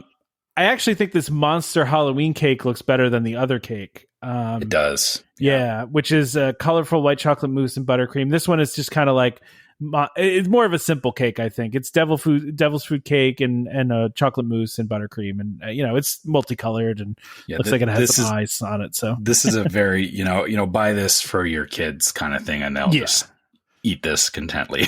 and have all sorts of colors all over their face and clothes for the rest of time. So and then you let them do laps around Tomorrowland exactly. Because it's at Plaza Inn. So you set them loose into Tomorrowland and you're good. Yeah, there you go. They have something called the grave stuff instead of the gray stuff. That's pretty funny. Grave stuff. I'm enjoying the dad joke puns. Yeah, I'm enjoying the dad joke puns of traditional gray stuff topped with chocolate tombstone and Halloween sprinkles. Instead of gray stuff, it's the grave stuff. Mm-hmm. That's fun. I like that. Yeah. What is going on over to the right here? I'm trying to figure out these are like jalapeno nachos or spicy firefly chips, spicy corn chips topped with chili, cheese, and jalapenos in a little bag. Okay. All right. Yeah. That's at refreshment corner. Where's refreshment corner? You're asking the wrong person this. I'm drawing a blank on it. Sorry, I usually know where all these places are, and I'm drawing a blank on where that is. That sounds like it's in Tomorrowland, but I could be wrong. By the way, I've seen people posting pictures of that corn on the cob cake that we talked about weeks ago, and it really looks like a corn on the cob. Like, which it's kind of amazing. I don't like that. I tell people every person I've seen write about it though said that it's been really good. So I don't know. What else we got here? Pumpkin spice funnel cake. All right. Sure. Why not? And they have, this is a no-go for you. Pumpkin pie dip at the Fantasyland churro cart. Nah, I'm good. But there's a spicy chocolate churro at the Frontierland churro cart. Okay. So, all right. So you just gotta pay attention to which churro cart you're hitting up, because I'm out on this pistachio cherry churro. I don't like pistachios, so it's a no for me. And then, you know what, though? A toffee pretzel, cream cheese filled pretzel with sprinkled toffee sugar. Yeah, give me that. I'll eat that. Oh, yeah. That sounds good. Wow. Yeah. I haven't had a cream cheese pretzel in a while, and that's... So we talked. Okay. We talked a couple weeks ago about the Mickey mummy sipper, right? They have that at Disney World, too. Mm-hmm. But there's a Donald's one that's further down. I guess we'll talk about it when we get there. But let's go quickly through these, because there's a lot of these left. They've got a lot of stuff, honestly. Okay, let's go to just pick out some that we see that looks. I mean, funnel cake fries dusted with chocolate cream filled cookies. Oreos. Wait, hold up. There's a zero light up premium popcorn bucket. Oh yeah, did you see that? Yeah, that's a good one. There's no picture of it on here. And again, I'm not like a huge Nightmare Before Christmas fan, but I do like Zero's cool. I like Zero's cool. Yeah, I saw somebody post that one online, but it is not in here. But I was talking about the candy corn Donald's popcorn bucket. Yeah. I've seen that. It's not a popcorn bucket. It's a sipper. I'm sorry. It's a sipper. Yeah, I haven't seen the. I've seen all the stuff about the Mickey mummy and the Donald stuff, but the Zero bucket. I mean, that feels like a bit of a sleeper hit to me. Oh yeah, for sure. I agree. Yeah. I agree with that. That sounds pretty great. Award Wieners has this Oogie Boogie funnel cake. That's what I was talking about. Yeah, the funnel cake fries. That looks funnel pretty good. cake fries with chocolate cream filled cookie. Oh wow, this is busy. This is real busy. But that's not a bad thing, man. I'm in on this. I'm also in on this pulled pork hot dog too, man. Spicy pulled pork dog. Yeah. Sweet and spicy pulled pork with a fiery tropical chutney served on a toasted bun. Yeah, that sounds good to me. I'm into that. But I mean, that chutney is going to be spicy. Just saying. Depends how spicy it is. Like, if it's really spicy, okay. I mean, I'll be honest. I don't think I've had anything bad from award wieners. So, okay. All right. Yeah. I'm going down. I'm sure it's good. I'm skipping down now to the Clarabelle's hand scooped ice cream because these look a little cooler than the Rocky Road one did. I think the brownie sundae looks good. I think. Wait, you're going to skip by the spicy mac and cheese cone at the Cozy Cone? I feel like we saw that one already, right? I feel like that one's been available. Is it a returning one? No. Yeah, I feel like that one's definitely not new. Okay, it doesn't have new next to it, but I'm looking for the ones that are new. So like cereal sundae, you throw some Fruit Loops in it, or it looks like Fruity Pebbles, and maybe some Captain Crunch in there. All right. Yeah. And then some Cocoa Puffs in this chocolate brownie sundae. Okay. All right. I'm okay with that. That's okay. A hard apple float. Mm-hmm. Yeah. Or a pumpkin pie. Or I know you wouldn't do the... I would do the hard apple float. I do like a good hard apple cider. I will say I'm a sucker for that for sure. This pumpkin pie chai cider. Yeah. So yeah, that looks good. I don't drink a lot of alcohol, but I might give this a try. Yeah, yeah. And then I'm seeing this Oogie Boogie worms and dirt cake. Okay, cool. Yeah. I mean, the spicy worms and dirt is such a overdone thing. Is that it's basic? It just screams I ran out of ideas. Yeah, that's fair. Sorry, whoever put this together at Disney, but try a little harder. What about the spicy chicken and fries? Steak fries drizzled with ranch dressing, topped with chicken tenders, tossed in mango habanero sauce, and finished with green onions. That'd be good. Yeah, I'd do that. 100% in. Yeah, yeah, I'm in for that. And this is at Flo's in Cars Land. So okay, yeah. I would do that. Let's see what else we got here. I'm skipping these drinks. There's nothing in here that's really jumping out to me. There's a ghost pepper drink though. Like I'm staying away from that. That's such a it feels like just like a joke thing. Like, haha, I'd ghost pepper. Like my mouth is burning. It's ghost pepper syrup with chili lime seasoning and lime. Okay, I'm sure it still burns. Yeah, it probably is terrible. That sounds awful to me. Yeah. Okay, but the Jack Jack cookie Num Nums looks really good. It's shortbread cookie dipped in chocolate with Jack Jack chocolate piece. Okay, that looks kind of cool. Yeah, I like it. That's good. Ooh, ghost pepper nachos. It's too. Yeah, that's too much. But these pork belly sliders look good. Yeah. Okay. Yeah. The chili ginger pork belly sliders. I'm in. The bread on that. Just give me the bread. The bread looks amazing. Yeah. Like the nice baguettes. Baguettes. Yeah. Oh yeah. Okay, pumpkin. Yeah, I love that with the pork belly and the slaw. Like that's perfect to me. That's good for sure. So we got a pumpkin spice donuts. These are new as well with orange cream cheese dip and hot buttered rum sauce. I might hit this up. This looks pretty good to me. Like if I were in Disneyland, obviously I can't eat any of this because I'm not in Disneyland, but I would probably try this. Yeah. Yep. I love this. Yeah. Lamplight Lounge, which is yeah, I think that's a sit down. Yeah. So that's and looks like there's a fair amount in this box too. Yeah, I don't know if you could just get that to go, but I like would that try there's to get just that a vampire Mickey shaped sourdough piece of bread. But they don't explain it. No, it's just literally vampire Mickey shaped sourdough. And listen, it does look cool. It looks like vampire Mickey. It's just all right, cool. All right, what else we got here? What else? Got a pastrami sandwich. Again, they're doing ghost pepper. Haha, yeah, that's the ghost peppers. That's the meme. I get it. Yeah, but so everything has ghost pepper. Everything's ghost pepper. Yeah. Okay, that's Yeah.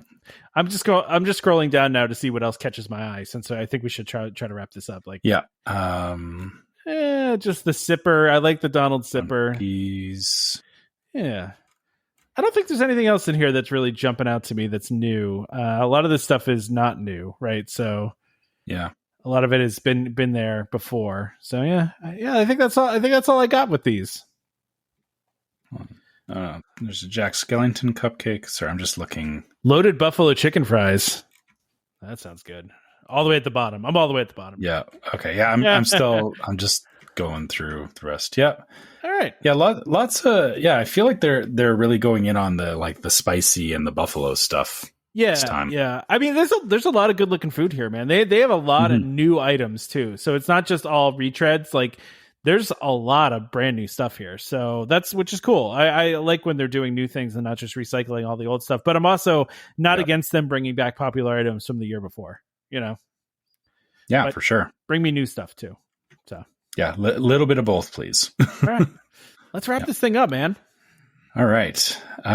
So where are we? By the way, I want to just do a PSA really quickly. And this is taking you behind the curtain a little bit. We just moved ourselves to a new host, right? Mm-hmm. So if any of you are having any problems downloading the show, which I guess if you're listening to it, you didn't have a problem. But, if you do have any problems on your regular service, please let us know.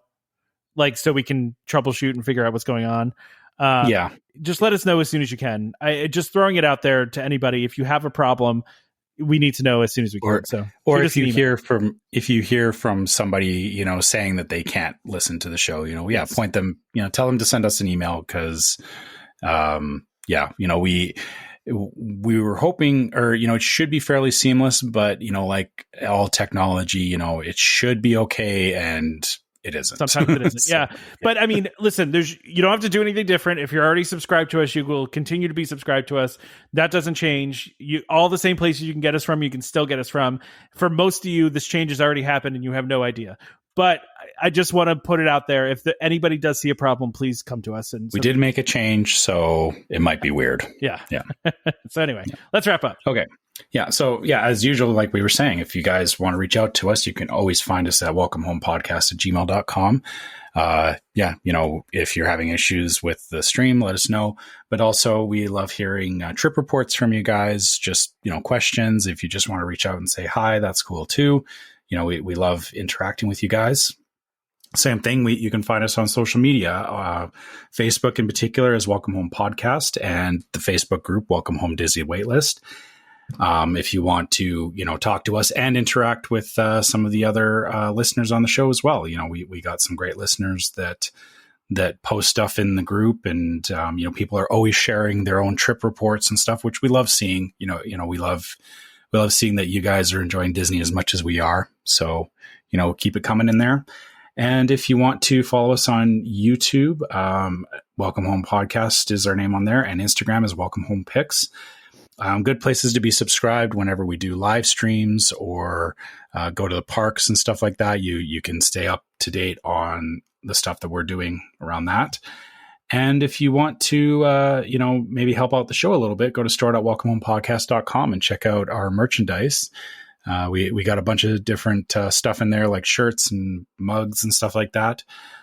Just a bit of a note, we are still working on the limited edition t-shirt that will be coming out. If you haven't seen it, Damon posted a preview of it in the Facebook group. So maybe go check it out and see if it's something that you would like to order. We will have it up for a limited period of time, and we will only have 250 shirts or hoodies or whatever, 250 items made of it. Yeah. We're going to have a variety of items available between hoodies and I know someone requested tank tops, so we'll do tank tops. We'll have regular t-shirts. We're going to do a variety of different things, and the site that we use is print on demand, right? So we can offer a wide range of things, and hopefully, I know some people were requesting larger sizes. Hopefully we'll have those as well.